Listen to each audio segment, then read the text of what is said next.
আর অর্ধ জাহানের খলিফা হযরত ওমর লোকটাকে এক টানে বুকের মধ্যে নিয়ে কপালে একটা চুমা দিয়ে বলতে, ভাইজান আমার বাড়িতে ভালো একটা ধাত্রীর খবর আছে, তুমি একটু ধৈর্য ধরো। এই কথা বলে হযরত ওমর এক দৌড়ে গিয়ে দরজায় ডাকতেছে আব্দুল্লাহর মা। যে আব্দুল্লাহর মা কইছে, সঙ্গে সঙ্গে ওমর ফারুকের বউ দরজা খুলে দেয়। ওমর ফারুক চমকে গিয়ে বলে, বিবি রে, আমি না হয় দায়িত্ব পায় পাগল হয়ে সারা চোরের মতন ঘোরাঘুরি করি, কিন্তু তোমাকে একটা ডাক দেওয়ার সঙ্গে সঙ্গেই তুমি দরজা খুলে দিলে, কারণ কি? বউ মুসকি মুসকি হাসিয়ার পরে, স্বামী গ, আপনি যেদিন থেকে মানুষের দুঃখ কষ্ট দেখার জন্যে রাতের বেলা ঘুরতেছেন, আমি সেদিন থেকে বিছনায় ঘুমাই না। আমি সারা রাত দরজায় দাঁড়িয়ে দাঁড়িয়ে আল্লাহর কাছে আপনার নিরাপত্তার জন্যে দোয়া করি। ওমর ফারুক একটানে বউকে নিয়ে কপালে একটা চুমা দিয়ে বললেন, বিবি রে, তোমাদের মতন বউ যাদের ঘরে থাকবে সেই মানুষ কোনোদিন খারাপ নেতা হতে পারবে? কথা কন না কেন, পারবে? তাহলে নেতা ভালো হবার গেলে বউ ভালো হওয়া লাগবে। ওমর ফারুক বললেন, আব্দুল্লাহর মা, জান্নাতে যদি যাবার চাও, তুমি কি জান্নাতে যাবার চাও? আব্দুল্লাহর মা বলতে, সবসময় দোয়া করি, আল্লাহুম্মা ইন্না নাসআলুকাল জান্নাতা ওয়া নাউযু বিকা মিনান নার। আপনারা দোয়া পড়বেন না? রমজান মাসে পড়বেন না?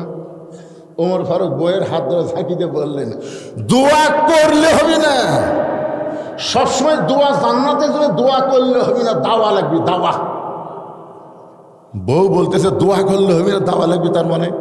ওমর ফারুক বলতে, কে রে পাগলি, এই দুই হাত খালি দোয়া করার জন্যই, এই দুই হাত দিয়ে আর কিছু কাজ করা যাবে না? আমাদের নবী কি দুই একজন কয় রে বারে? শ্রেষ্ঠ নবীর উম্মত কি ছোট উম্মত হবি না শ্রেষ্ঠ উম্মত? খায়রা উম্মত, সবচাইতে ভালো শ্রেষ্ঠ উম্মত করে বের করা হয়েছে। আমাদের দুটা কাম করা লাগবে উম্মত যদি শ্রেষ্ঠ হবার চাই। এক নম্বর কাজ হলো সৎ কাজে আদেশ করা লাগবে, অসৎ কাজে বাধা দেওয়া লাগবে। আজকে প্রধান অতিথি কি বলল? আমাদের সবাইকে আল্লাহর কোরআনের শিক্ষা গ্রহণ করা লাগবে, এরকম তেলতেলা অনুরোধ মার্কা কথা দিয়ে সবাই কোরআন শরীফ শিখবে না। বাংলাদেশের সরকারি প্রাথমিক বিদ্যালয় আছে, 90% মুসলমানের দেশে সরকারি হাফেজি মাদ্রাসা নাই। কথা কন না কেন, কথা কন না কেন? যেই প্রাইমারিতে একদম বাগডম ঘোড়াডম সাজে, ঢাক ঢোলক সাদর বাজে, খাড়া হয়ে পেশাব করে, ছাত্র করে, শিক্ষকও করে, সেই স্কুলে সরকার মাস গেলে হাজার হাজার টাকা দেয়, লাখ লাখ টাকা দেয় প্রত্যেক স্কুলে। আর এই মাদ্রাসা 90% মুসলমানের কোরআনের মাদ্রাসাকে মানুষের কাছে হাত পাতায়া চায়া চায়া চলাতে হয়। যতদিন পর্যন্ত আলেমদের হাত উপরে না যাবে ততদিন পর্যন্ত এই কোরআনের কোনো মূল্যায়ন বাংলার জমিনে হবে না। ধরে কোন কথা ঠিক না? এজন্য সৎ কাজে আদেশ করা লাগবে বাজান। এখন নিজের বাপই বেটাকে আদেশ করে পারে না। এই জন্য রাসূল করেছে 7 বছর থেকে তালিম দাও, 10 বছর থেকে জোর করে নামাজ ধরা। 7 বছর থেকে তালিম দেয়নি, 10 বছরে নামাজের কথা কয়নি। এখন 20 বছর বয়সে ফজরের আযান দিলে বাপ মসজিদে যায়, আর বেটা কম্বলের মধ্যে 2.5 হাত হয়। আগে আসলো 3.5 হাত, আযান শোনা হচ্ছে 2.5 হাত। কথা বুঝতে পারেন না? কম্বল মাথার উপর তুলে দিয়েছে, পাও টানা বুকের কাছে নিছে, জানলা দিয়ে বাপ তাকায় দেখে পাও নেই মাথাও নেই, বেটা গেল কোন থাকে। বাপ যদি সাহস করে ঘরের মধ্যে ঢুকে ল্যাপ টান দেয়, তাহলে দেখবে কম্বলের তলে, ল্যাপের তলে বেটার সাইজ, আর সকালবেলা সাইড টিপে কুত্তার সাইজ, একই সাইজ। তাহলে আপনি বাবা নামাজি হবেন, আপনার বেটা কুত্তার মতন সাইজ হয়ে ঘুম পাড়বে, আর আপনি জান্নাতত যাবেন। এই ধান্দা আপনি পাইলেন কোথায়? কি মনে করছেন? হ্যাঁ, সৎ কাজের আদেশ, অসৎ কাজের বাধা যদি আমরা দিবার চাই, তাহলে এই কোরআনকে শুধুমাত্র কোরআনের মঞ্চে, কোরআনের মাদ্রাসায়, আল্লাহর ঘর মসজিদে রাখলে হবে না। এইটাকে জাগা মতো নিয়ে যাওয়া লাগবে। ধরে কোন কথা ঠিক কিনা? সব সমস্যার সমাধান বাদ বাকি মুখ বন্ধ করে আছেন থাকেন। অনুনাজ্জিলু মিনাল কুরআনি মা হুয়া শিফাউ ওয়া রাহমাতুল লিল মুমিনিন।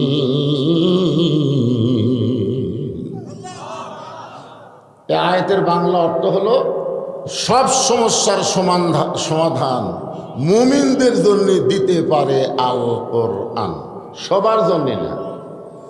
রহমাতুল লিল মুমিনিন, মুমিনিন শব্দটা এখানে উল্লেখ করেছে। এই কোরআনকে আল্লাহ নাজিল করেছে মুমিনদের যাবতীয় রোগের শিফা হিসাবে এবং রহমত হিসাবে। এখন রহমত বলতে আপনারা কি বুঝতেছেন? হ্যাঁ, সবাই একটু গুরুত্ব দিয়ে শুনবেন। আমরা বিশ্ব নবীর উম্মত, শ্রেষ্ঠ উম্মত, বলেন সুবহানাল্লাহ। আল্লাহ তাআলা আমাদেরকে দিলেন হেদায়েত স্বরূপ। জালিকাল কিতাবু লা রাইবা ফীহি হুদাল লিল, ছোট্ট একটা বাচ্চা মুত্তাকিন কাছে আর কথা কয় না। আচ্ছা, মনে করেন এখানে যদি আল্লাহ বলতো জালিকাল কিতাবু লা রাইবা ফীহি হুদাল লিন নাস, না মুত্তাকিনের জায়গায় যদি নাস বলতো হুদাল লিন নাস, এই কোরআনের মধ্যে কোনোই সন্দেহ নেই এই কোরআন পাইকারি হারে সবাইকেই হেদায়েত দেবে, তাহলে কোনো চিন্তা ছিল না। কিন্তু আল্লাহ তাআলা এখানে হুদাল্লিন নাস না বলে হুদাল্লিল মুত্তাকিন বললেন। এই মুত্তাকিন বলার পিছনে কারণ আছে না নাই? কারণ সবাই কোরআন শুনলেও সবাই আল্লাহর কোরআন থেকে হেদায়েত পাবে না। যার প্রমাণ হলো আবু জেহেল। আপনারা বলেন তো, আবু জেহেল কি কোরআন শোনেনি? আপনারা তো বসে থেকে শুনতেছেন। আবু জেহেল দাঁড়িয়ে থেকে শুনেছে, তাই বলে যারা দাঁড়ায় আছে তোরা মন খারাপ করো না। আবু জেহেল সামনে দাঁড়ায়নি, আবু জেহেল দাঁড়াছে কোথায়? পিছনে, আলোতে না অন্ধকারে? অন্ধকারে চোরের মতন চুপি চুপি সারা রাত কোরআন তেলাওয়াত শুনে সকালবেলা গিয়া মিটিংয়ের মধ্যে মুখ ফসকে বলে ফেলেছে, এত সুন্দর কোরআনের বাণী রাতটা কোন দিক দিয়ে গেল আমি বুঝবারই পারিনি। সবাই সুবহানাল্লাহ। কোরআনের পক্ষে আবু জেহেল তারিফ করতেছে না যে এত সুন্দর কোরআনের বাণী রাতটা কোন দিক দিয়ে গেল আমি বুঝবারই পারিনি। তা আবু সুফিয়ান বলেন, নেতা যেই কোরআন শুনতে সারা রাত কোন দিক দিয়ে যায় বোঝা যায় না, সেই কোরআন ধরলে অসুবিধা কি? ধরলে আপনারা বলেন তো, এখানে যত মানুষ আপনার বসে আছেন মনে কষ্ট নেন না, আপনারা কি সবাই এই কোরআন এখন পর্যন্ত ধরবার পারছেন? এই কোরআন ধরবার গেলেও ঠেলা আছে। এখন যদি বলি ভাই আসেন ধরেন, তো এক মাহফিলে 103 জন না 4 জন মিলে প্রতি বছর একটা তাফসির মাহফিল করে। এতগুলা যুবক মিলে একটা তাফসির মাহফিল করে। আমি ট্রেজারে বলে যাই দেখি কোরআন শরীফ নাই। তাই বললাম, ভাই আজকের মাহফিল কমিটির সভাপতিকে? দৌড়ে আসলো, হুজুর আমি সভাপতি। তো একটা কোরআন শরীফ লাগবে, তুমি নিয়ে এসে দাও তো। কিছুক্ষণ পরে দেখলাম কোরআন শরীফ একটা ঠিকই আসলো, কিন্তু নিয়ে আসলো মসজিদের মুয়াজ্জিন। কে নিয়ে আসলো? মুয়াজ্জিন সাহেব নিয়ে আসলো। ওয়াজ শেষ করার পরে ওই কমিটির যুবকের আমাকে বলতেছে, হুজুর আগামী বছরের ডেট দিয়ে দেন। আমি বললাম তারিখ পরে হবে। সভাপতি কোথায়? ওর সামনে এসে বলতেছে, এই যে হুজুর আমি। তো তোমার কোরআন শরীফ আনবার বললাম, মুয়াজ্জিন আনলো কেন? তখন মুয়াজ্জিন সাহেব বলতেছে, হুজুর ও আমাকে এসে বলতেছে আমার যে শরীর ঠিক নেই। তো হুজুর আমার কোরআন শরীফ আনবার করলো, আমি তো পারতেছি না ভাই, তুই লিয়ে যা। তাহলে চিন্তা করেন, একটা তাফসির মাহফিলের কমিটির সভাপতিরই শরীর ঠিক নেই, তাহলে এই কোরআন শরীফ কি সবাই ধরতে পারবে? আবু সুফিয়ান বলেন, এটা যেই কোরআন শুনতে সারা রাত চলে যায় বোঝা যায় না, এই কোরআন ধরলে অসুবিধা কি? আবু জেহেল বলতে যে কোরআন ধরলে অসুবিধা কি? যদি শুনবার চাস তুই আমার কাছে আয়। যে কাছে কাছে কানের কাছে মুখলে বলতেছে এই কোরআন যদি ধরি তাহলে তোর আমার ভুয়া নেতৃত্ব চলবি না। আজকেই বাংলাদেশে আবু জেহেলের মতন যারা ভুয়া নেতৃত্ব দিবার চায় তারাই আল্লাহর কোরআনের আইনের বিরুদ্ধচারণ করে। ধরে কান কথা ঠিক কিনা? এরা মানুষের তৈরি সংবিধান মানবে, মানুষের তৈরি আইন মানবে, আর মুসলমান বলে দাবি করবে, আর মরার সময় মুসলমান হয়ে মরবে। আর কি মারতেছে? বর্তমানে অধিকাংশ মুসলমান মুনাফিক হয়ে মারা যাচ্ছে। অধিকাংশ মুসলমান শুধুমাত্র কোরআনের ওয়াজ আছে কিন্তু কোরআনের রাষ্ট্র নাই, কোরআনের সমাজ নাই। আমার কথা কি বুঝতে পারলেন? এই কোরআন খালি শুনলে হবে না, কোরআন একটু ধরা দরকার। আরে বাবা, ধরার মধ্যে সবই আছে তো। আপনি কি মাছ ধরবেন ছাড়ে দেওয়ার জন্যে? এই না, একজন বলতে ধরলে হবে না, মানাও লাগবে। আর এই ধরা মানে কোন ধরা? না না, এই ধরা, এই যে ধরবি সেটা এমনি এমনি ধরবি। আপনাকে একটা যুক্তি দিলাম, আপনি পুকুরে একটা মাছ ধরলেন এটাকে ছাড়ে দেওয়ার জন্যে। হ্যাঁ, একটু মনোযোগ দিয়ে শুনবেন। আমি ছোট্ট একটা সূরা আসর আপনাদের সামনে আজকে আলোচনা করব। তার আগ দিয়ে আমি কোরআন সম্পর্কে আপনাদের বলতেছি। এই কোরআন থেকে হেদায়েত নিতে গেলে কি হওয়া লাগবে? মুত্তাকি হতে হবে। জোরে কারণ কি হতে হবে? মুত্তাকি বান্দা বান্দি যারা আল্লাহর কোরআন থেকে হেদায়েত পাবে তারা। এখন বলেন তো, মুত্তাকির 1 নম্বর বৈশিষ্ট্য কি? হ্যাঁ, আমি আগে কর না, আগে আমার তো শোনেন, এক একজন এক একটা কয়। মুত্তাকির 1 নম্বর বৈশিষ্ট্য হলো আল্লাযীনা ইউমিনুনা বিল গায়ব। 1 নম্বর বৈশিষ্ট্য হলো অদৃশ্যের প্রতি বিশ্বাস স্থাপন করা। আমাদের বাংলাদেশে অনেক নামাজি আছে কিন্তু মুত্তাকি না। আসরের নামাজ পড়ে জমির ধান দেখবার গেছে। কি দেখবার গেছে? ধান দেখবার যায় দেখে ওপর জমির পানি চলমল করতেছে, নিচে আর জমির পানি নেই। ওপর জমির পানি কি চলমল করতেছে, নিচে আর জমির পানি নাই। ওই তখন চারিদিকে তাকাছে, এভাবে চারিদিকে দেখে কেউ নাই। ওই আস্তে করে বসে বিসমিল্লাহ কয়া জমির আল কাটছে। জোরে কান কি কয়া? আমাদের বাংলাদেশে অনেক নেতারা কিন্তু মঞ্চে এসে প্রথম কি কয়? বিসমিল্লাহির রহমানির রহিম কয় কি কয় না? বিসমিল্লাহির রহমানির রহিম বলার পরে মানুষের সংবিধান, মানুষের আইনের কথা বলা হলো কুফরি। তুমি আল্লাহর নাম দিয়ে শুরু করলে আল্লাহর কোরআন, আল্লাহর আইনের কথা বলা লাগবে। জোরে কোন কথা ঠিক না? তোমার মুখে থাকবে বিসমিল্লাহ আর জমির আল কাটটা। একের বিসমিল্লাহ কয়ে জমির আল কেটে ওই পানি দিয়ে হাত ধোছে, ওই পানি দিয়েই হাত ধুইয়া বুঝলেন। আবার চারিদিকে দাঁড়ায় তাকায় বলতেছে আলহামদুলিল্লাহ, কেউ দেখেনি। দেখছেন?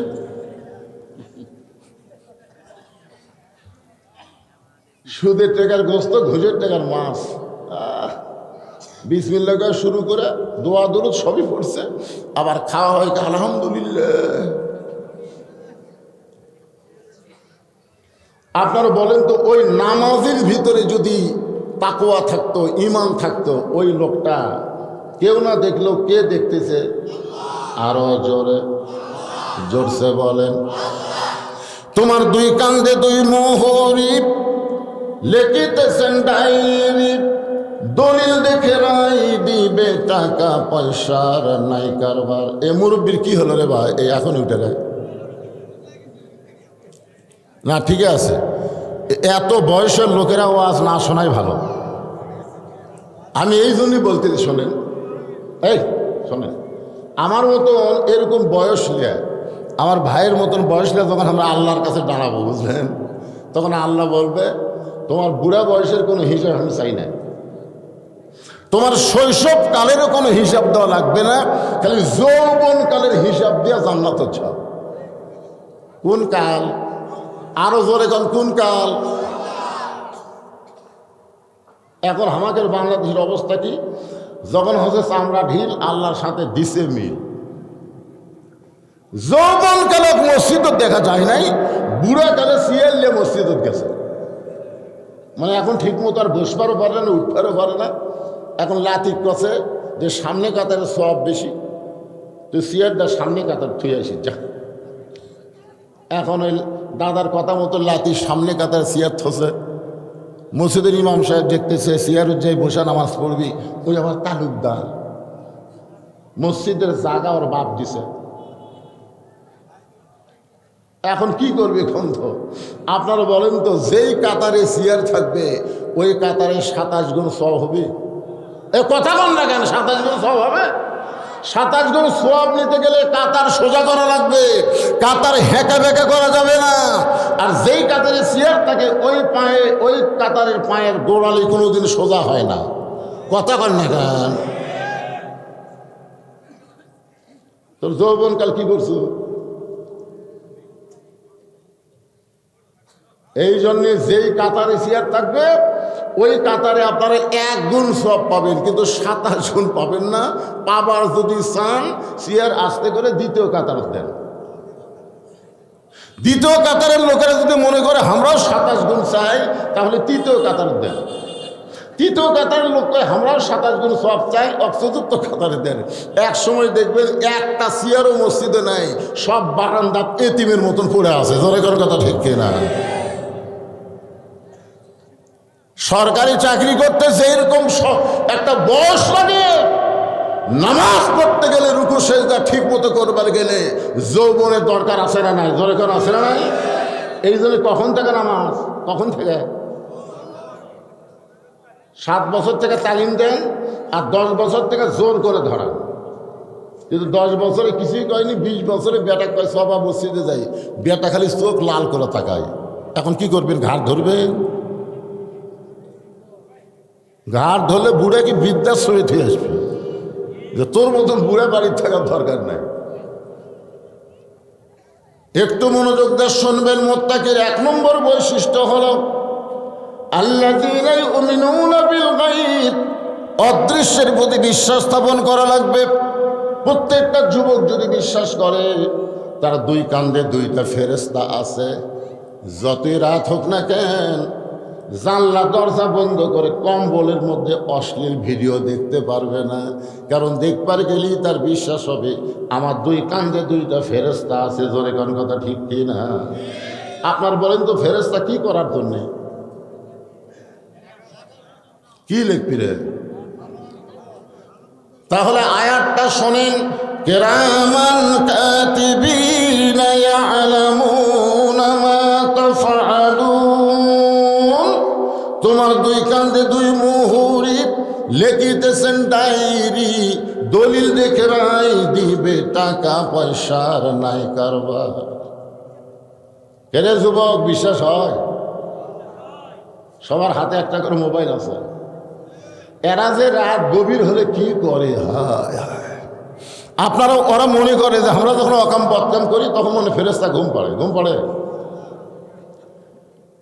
আল্লাহ কোরআনের অন্য জায়গায় মুত্তাকির ব্যাখ্যা করতে গিয়ে বলতেছেন, ইয়া আইয়ুহাল্লাযীনা আমানুত্তাকুল্লাহা হাক্কা তুকাতিহি ওয়া লা তামুতুন্না ইল্লা ওয়া আনতুম মুসলিমুন।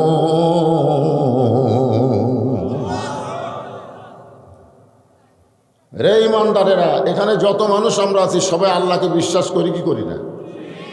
সবাই জবান করে বলেন, করি কি করি না? 1 নম্বর গুণ হচ্ছে আত্মাকুল্লাহ। ভয় করতে হবে কার? আরো জোরে বলেন। বর্তমান আমাদের বাংলাদেশে আমরা ভয় করতেছি কার? আপনি নওগাঁ কেন্দ্রীয় মসজিদে জোহরের নামাজ পড়বেন,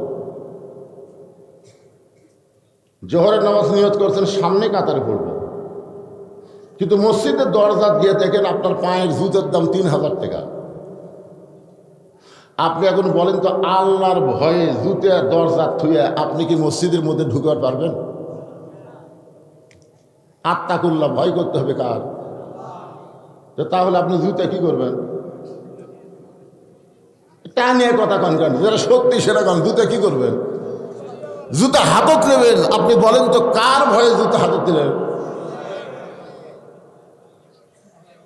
তাহলে মুত্তাকির 1 নম্বর গুণ হচ্ছে ভয় করতে হবে আল্লাহর। কিন্তু আমরা চোরের ভয়ে জুতা নিলাম হাতত। নওগাঁ শহরে একজন জায়গা কিনছে 10 বছর হলে। কয় বছর? 10 বছর হয়ে জায়গা কিনছে, বাসা করবার পারতেছে না। একজন জিজ্ঞাসা করছে, কে রে ভাই বাসা করিস না কেন? তবে ভাই রে করবার চাই রে, কিন্তু চাঁদাবাদের অত্যাচার, একের ভিত দেওয়া থেকে শুরু করে লিলটন তোলা পর্যন্ত প্রতি সপ্তাহে চাঁদা দেওয়া লাগবে। বাসা করবার পারতেছে না কার ভয়ে? আর আমরা যারা বক্তা,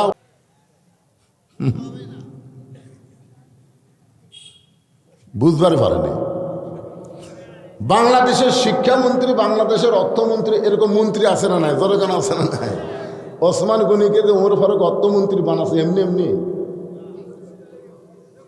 আল্লাহ রাসূল একদিন ওসমান গনিকে ডাক দেন, ওসমান, আল্লাহ তোমাকে কত সম্পদ দিছে, তুমি কি তার হিসাব জানো? ওসমান গনি বলতেছি, ইয়া রাসূলুল্লাহ, আল্লাহ আমাকে যত সম্পদ দিছে, এই সম্পদ যে গুদামের মধ্যে আমি রাখি, ওই গুদামে তালা দিয়া ওই গুদামের তালার চাবি টানতে একটা উট হিমশিম খায়। সুবহানাল্লাহ কয় না? মানে আল্লাহ যত সম্পদ দিছে ওসমানকে, সেই সম্পদ গুদামের মধ্যে রাখে। যখন কার মধ্যে? ওই গুদামের তালা দিয়ে ওই তালার চাবিকে আপনারা কি করেন? চাবি কন না ছড়ানি কন? এই চাবি টানতে একটা উট হিমশিম খায়। আল্লাহ রাসূল বলে, ওসমান, যে আল্লাহ তোমাকে এত সম্পদ দান করেছে, সে আল্লাহ যদি সম্পদগুলা ফেরত চায়, তুমি কি ফেরত দিবা? বলা মাত্রই ওসমান গনি মারছে দৌড়। সাহাবারা বললেন, রাসূলুল্লাহ, ওসমান গনি যেভাবে দৌড় মারলো আমরা তো বুঝতে পারলাম না। আল্লাহ রাসূল বললেন, একটু ধৈর্য ধরো। কিছুক্ষণ পরে সাহাবীরা তাকায় দেখে ওসমান গনি ওই চাবি বহনকারী উটটার রশি ধরে টেনে টেনে নবীর কাছে বলতেছে, ইয়া রাসূলুল্লাহ, শুধু গুদাম না, গুদামের মাল না, তালা না, চাবি নয়, এই চাবি বহনকারী উটটাও পর্যন্ত আল্লাহ দিয়ে দিলাম। আল্লাহ রাসূল বলে, ওসমান, সবই যদি আল্লাহ দাও, তোমার জন্য রাখলা কি? ওসমান গনি বলে, একজন মুমিন মুসলমানের জন্য আল্লাহ রাসূল ছাড়া আর কিছু দরকার নেই। এমন মানুষকে যদি অর্থমন্ত্রী বানাই তো মাল পাচার করবি।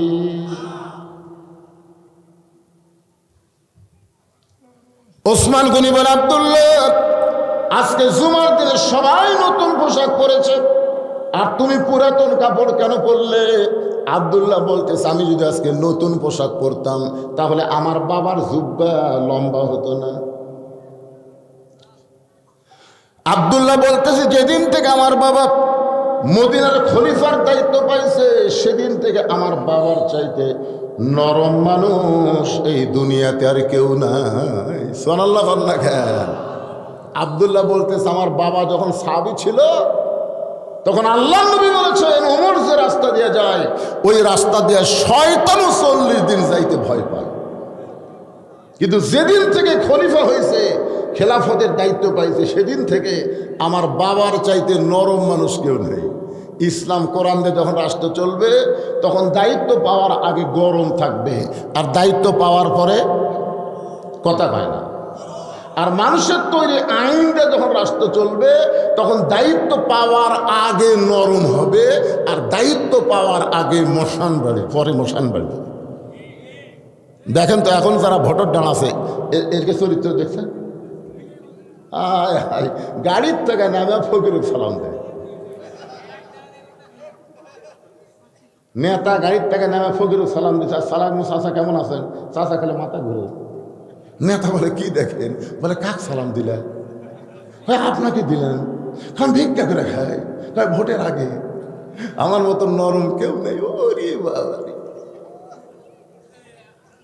যেই ভোট পেয়ে নেতা হবে আর নেতাকে নওগাঁ খুঁজে পাবেন না, নেতা ঢাকায় থাকবে, মাঝে মধ্যে নওগাঁ বেড়াবার আসবে। কোনো ভোটার যদি নেতার কাছে যায়, চামচার অত্যাচারে নেতার কাছে যাওয়ার পারবি না। জোরে কোন কথা ঠিক কি না? আব্দুল্লাহ বলতেছে, আমার বাবা যেদিন থেকে মদিনার দায়িত্ব পাইছে সেদিন থেকে এত নরম, কোনদিন রাতের বেলা আমার বাবা ঘুমায় না। ও আব্দুল্লাহ ইবনে উমর বলতেছে, আমার বাবা রাতের বেলা কি করে না? ঘুমায় না। গভীর রাত্রে আমার বাবা চোরের মতন একা একা মানুষের দুঃখ কষ্ট দেখে বেড়ায়, চোরের মতন। জোরে বলেন কার মতন? কোনো র্যাব লাগবে না, পুলিশ লাগবে না, আর্মি লাগবে না। বাংলাদেশের মতন ৯৬টা দেশের একজন রাষ্ট্রনায়ক খলিফা একা একা ঘুরে বেড়ায়। একদিন রাত্রেবেলা ঘুরতে গিয়ে দেখতে পাই একটা পুরুষ মানুষ তাঁবু টাঙ্গায়া তাঁবুর বাইরে খালি উত্তর দক্ষিণ করতেছে, একবার উত্তরে যায় একবার দক্ষিণে যায়। ওমর ফারুক চিন্তায় পড়ে গেলেন যে একটা পুরুষ মানুষ এরকম অস্থির হলে তো চলবে না। হযরত ওমর পুরুষটাকে স্থির করার জন্য পৃথিবীর সর্বশ্রেষ্ঠ দোয়া, যেই দোয়ার উপর কোনো দোয়া নাই, আপনারা বলেন তো সেই দোয়ার নাম কি? আপনারা যখন কবরে দোয়া করবার যান, আপনারা বলেন তো প্রথম কি কোন? না রে, কবর জিয়ারত করবার যান না, আপনার বাপের কবরে যাচ্ছেন, যাই প্রথম কি যাই সূরা ইখলাস পড়েন, আগে সালাম দেন। এটাই হচ্ছে সবচাইতে বড় দোয়া। আসসালামু আলাইকুম ইয়া আহলাল কুবুর। ওমর ফারুক লোকটাকে স্থির করার জন্য কাছে গিয়ে সালাম দিলেন, আসসালামু আলাইকুম ইয়া আব্দুল্লাহ। লোকটা সালামের উত্তর দেয় না। ওমর ফারুক আবার সালাম দেন, আসসালামু আলাইকুম ইয়া আখি। লোকটা সালামের উত্তর দেয় না। ওমর ফারুক বলতেছেন আস, কেবল আস, সালামও কবারই করেনি। লোকটা ওই মিয়া বারবার আমার সালাম দাও কেন মিয়া? ওমর ফারুক বলতে, ভাই আপনি অস্থির হয়ে উত্তর দক্ষিণ করতেছেন, এদিকে যান এদিকে যান, এইটা দেখে আপনাকে শান্তি দেওয়ার সালাম দিলাম। লোকটা বলতেছে, পাগল, তুমি কি জানো হযরত ওমর যেদিন থেকে আল্লাহর কোরআন দিয়ে রাষ্ট্র চালায়, সেদিন থেকে দিনও রাতও তাই। এই লোকটা এই কথা কাক বলতেছে? কি বলতেছে? এই পাগল, এই পাগল, যেদিন থেকে হযরত ওমর আল্লাহর কোরআন দিয়ে রাষ্ট্র চালায়, সেদিন থেকে দিনও রাতও তাই। আমার গর্ভবতী বউকে নিয়ে অমুক এলাকা থেকে আমি অমুক এলাকায় যাচ্ছিলাম, কিন্তু রাস্তার এই জায়গায় এসে আমার বউয়ের প্রসব বেদনা এত বাইরে গেছে, এত বেশি হয়ে গেছে, আমি এখন তাঁবু টাঙ্গায়া এই তাঁবুর মধ্যে বউকে রাইকা আমি বিপদের মতন পাগল হয়ে ঘুরতেছি, আর তুমি খালি আমারে সালাম দাও।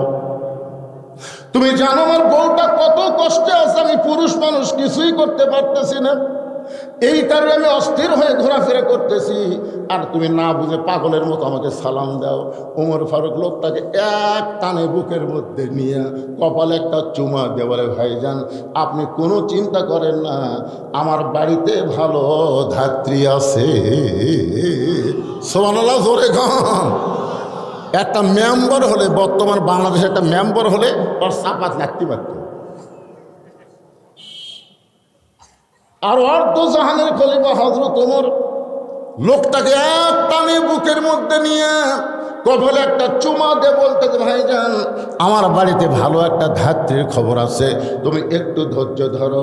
এই কথা বলে হযরত ওমর এক দৌড়ে গিয়ে দরজায় ডাকতেছে আব্দুল্লাহর মা। যে আব্দুল্লাহর মা কইছে, সঙ্গে সঙ্গে ওমর ফারুকের বউ দরজা খুলে দেয়। ওমর ফারুক চমকে গিয়ে বলে, বিবি রে, আমি না হয় দায়িত্ব পায় পাগল হয়ে সারা চোরের মতন ঘোরাঘুরি করি, কিন্তু তোমাকে একটা ডাক দেওয়ার সঙ্গে সঙ্গেই তুমি দরজা খুলে দিলে, কারণ কি? বউ মুসকি মুসকি হাসিয়ার পরে, স্বামী গো, আপনি যেদিন থেকে মানুষের দুঃখ কষ্ট দেখার জন্যে রাতের বেলা ঘুরতেছেন, আমি সেদিন থেকে বিছনায় ঘুমাই না, আমি সারা রাত দরজায় দাঁড়িয়ে দাঁড়িয়ে আল্লাহর কাছে আপনার নিরাপত্তার জন্য দোয়া করি। ওমর ফারুক একটানে বউকে নিয়ে কপালে একটা চুমা দিয়ে বললেন, বিবি রে, তোমাদের মতন বউ যাদের ঘরে থাকবে সেই মানুষ কোনোদিন খারাপ নেতা হতে পারবে? কথা কন না কেন পারবে? তাহলে নেতা ভালো হবার গেলে বউ ভালো হওয়া লাগবে। উমর ফারুক বললেন, আব্দুল্লাহর মা, জান্নাতে যদি যাবার চাও, তুমি কি জান্নাতে যাবার চাও? আব্দুল্লাহর মা বলছে, সবসময় দোয়া করি, আল্লাহুম্মা ইন্না নাসআলুকাল জান্নাতা ওয়া নাউযু বিকা মিনান নার। আপনারা দোয়া পড়বেন না? রমজান মাসে পড়বেন না? ওমর ফারুক বইয়ের হাত ধরে ঝাঁকিতে বললেন, দোয়া করলে হবে না, সবসময় দোয়া, জান্নাতের জন্য দোয়া করলে হবে না, দাওয়া লাগবে, দাওয়া। বউ বলতেছে দোয়া করলে হবে না, দাওয়া লাগবে, তার মানে ওমর ফারুক বলতে কেড়ে পাগলি, এই দুই হাত খালি দোয়া করার জন্যই, এই দুই হাত দিয়ে আর কিছু কাজ করা যাবে না? অনেক বছর আগে ড্রাইভার আমাকে গেটে নামাতে বলতেছে, হুজুর আপনি এখন বাসার যান, গাড়ি আমি গ্যারেজ করি। আমি গেট যেই খুলছি 4-5টা কুত্তা আমার ধরছে। সেদিন আমার গায়ে কালো পাঞ্জাবি ছিল, কুত্তা খাম খাম করে আমার ধরলো। আমি আয়াতুল কুরসি বই, কুত্তা লড়ে না। আমি দোয়ায় কুনুত পড়ি, কুত্তা সরে না। আমি দোয়া ইউনুস পড়ি, কুত্তা মনে হয় কামড় মারবে। আমি শেষে দেখলাম শেষ অস্ত্র হচ্ছে ইন্নাহুম ইয়াকিদুনা কাইদাম ওয়া আকিদু কাইদা। যে আয়াতটা যখন পড়ছি ভাই, এক কুত্তা এসে মারলো কামড়। ভালো ভাগ্যে আমার জুব্বা লেল পাইছিল, পিছলেন, কামড়টা আমার গাঁত লাগলে জুব্বাত লাগিয়েছে। আমি কইলাম ফের এত দোয়া দরুদ, তাও কুত্তে কামড় দেয়। তখন আমার ইমান হাত বলতে, হুজুর তোমার মুখত খালি দোয়া আছে, হাতত লাঠি নাই।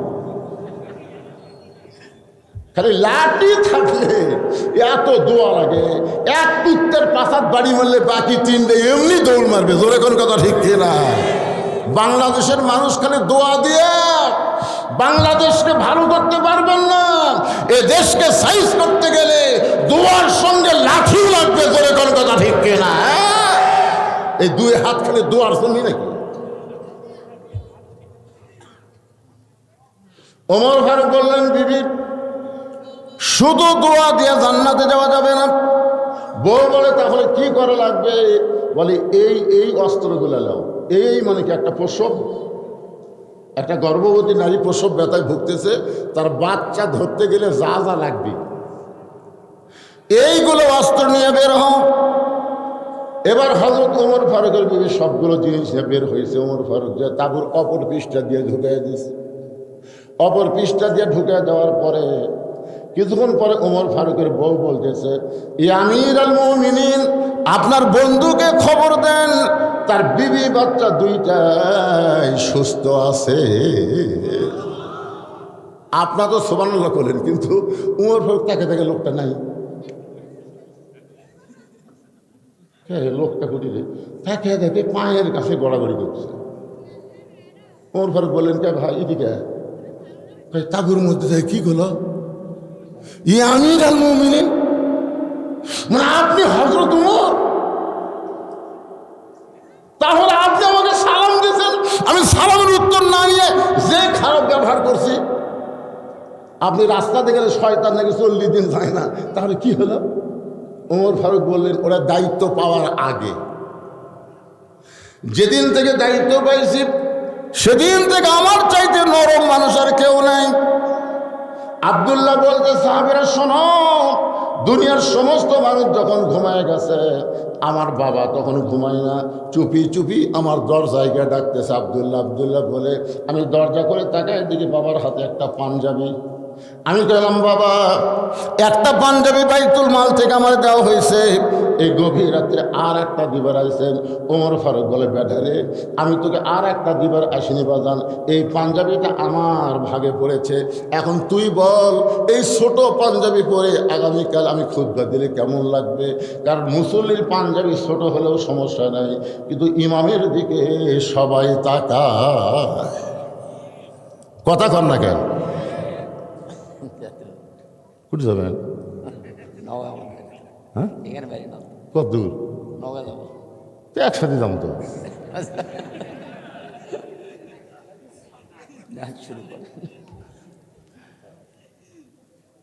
এই রাত তো 11টা বেজে গেছে, আর কিছুক্ষণ। আপনি এই জায়গা গেলে বুঝছেন, এই চেয়ারটা একেবারে বুঝতে পারছি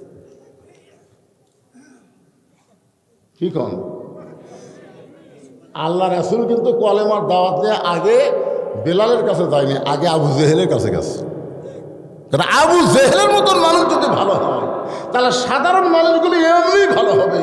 এইরকম একটা পুঁজিপতি ধনী মানুষ ভালো, যিনি মাদ্রাসার খেয়াল করেন, মাদ্রাসা মহব্বত করেন, কোরআনী শিক্ষার গুরুত্ব দেন, তার মতন একজন আল্লাহওয়ালা ভালো মানুষ এখানে কিছু সময় থাকলে রহমত বরকত আছে না নাই? জোরে কান আছে না নাই?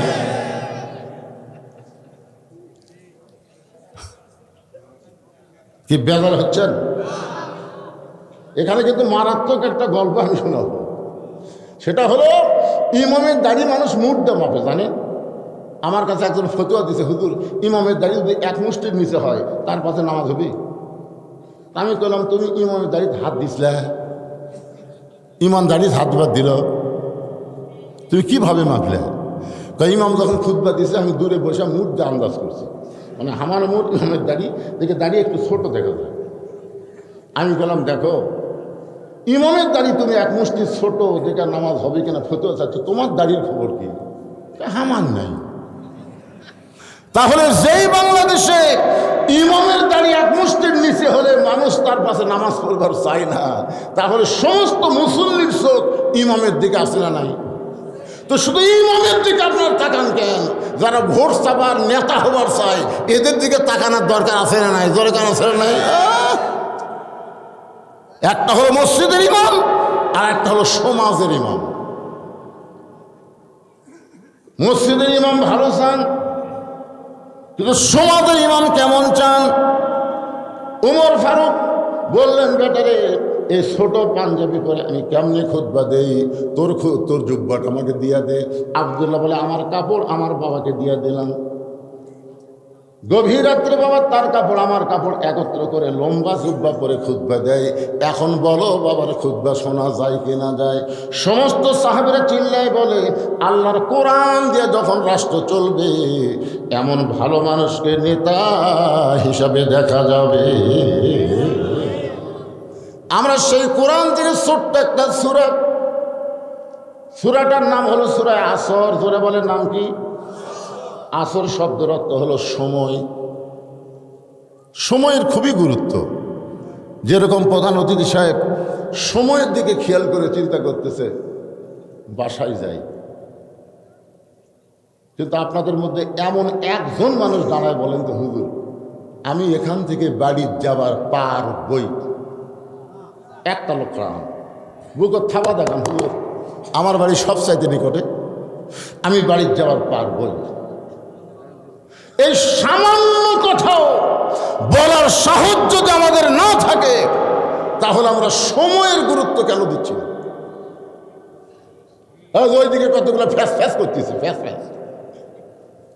কোরআনের মাহফিল আশেপাশে তুমি কথা বলো, তোমার কথা যদি বক্তার কানে আসে মরার 7 দিন আগে আল্লাহ তোমার জবান বন্ধ করে দিবে, তোমার জবানে কলেমা উচ্চারণ হবে না। জোরে করে কথা ঠিক কিনা?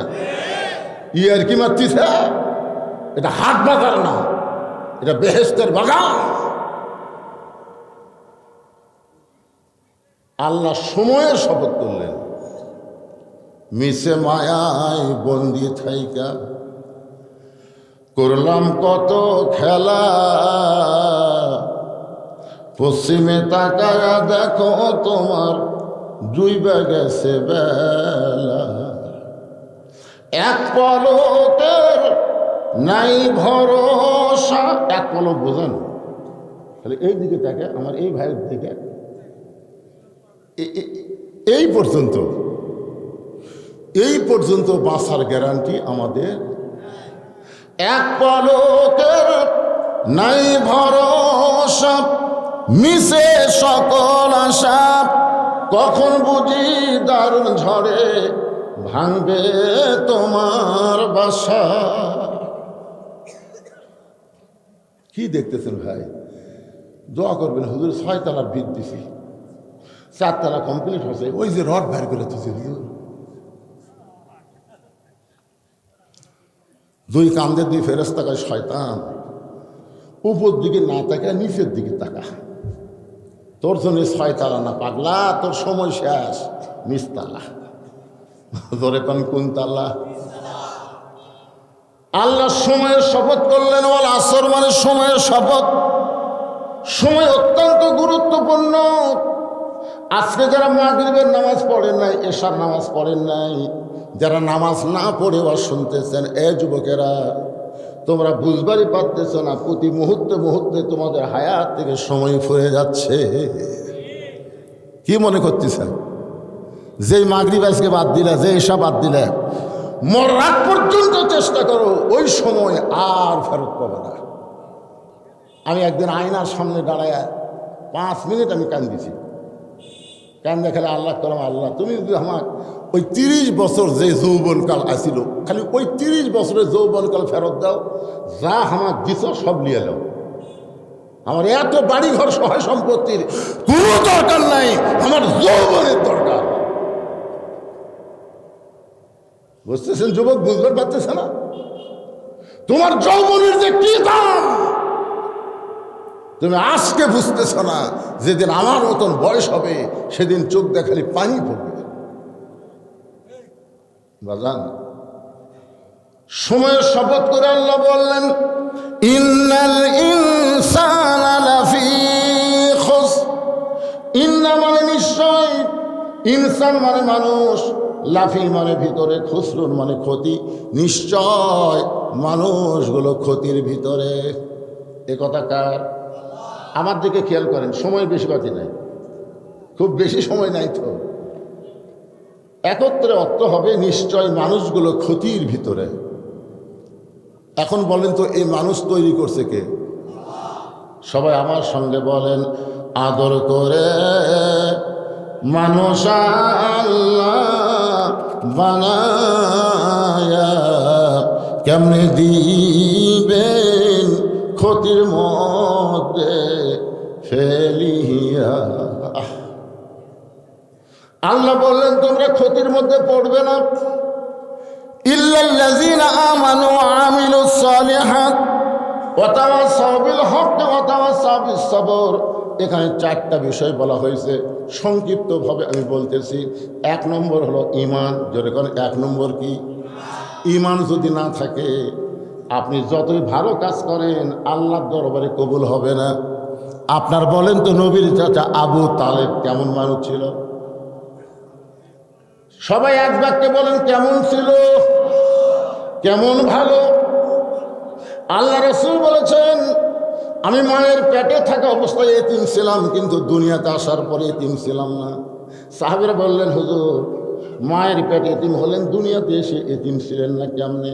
রাসূল বললেন, ভাগ্য করে এমন একটা চাচা আবু তালেব পাইছিলাম, যিনি আমাকে এমনভাবে লালন পালন করলো, আমার যে বাবা নাই এটা কোনোদিন আমি বুঝতে পারি নাই।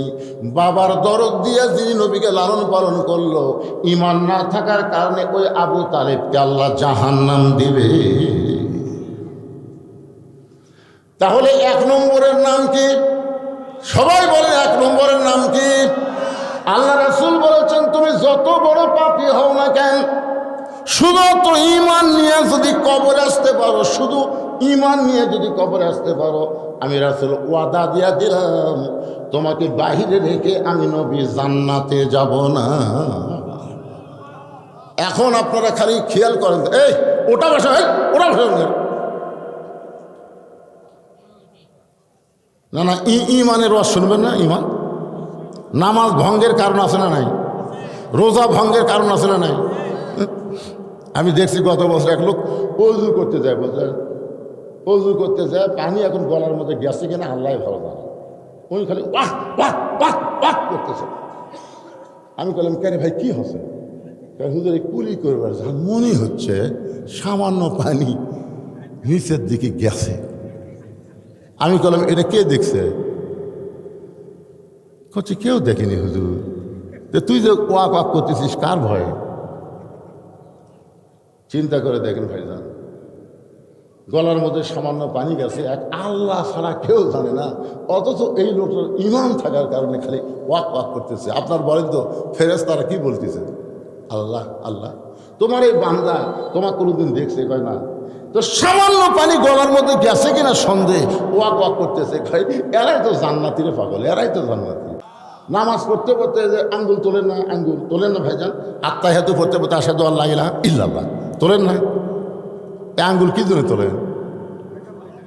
ফেরেশতারা বলতেছে আল্লাহ এই যে আর আঙ্গুল তুলে আশহাদু আল্লা ইলাহা ইল্লাল্লাহ বলতেছে, এরা কি আপনার কোনোদিন দেখছে? কয় না দেখিনি। তো না দেখে আপনাকে সাক্ষী কেমনি দেয়? আল্লাহ বলতেছে এইভাবে যারা আঙ্গুল তুলে আমাকে সাক্ষী দিল এরাই বিনা হিসাবে জান্নাতি হয়ে গেল।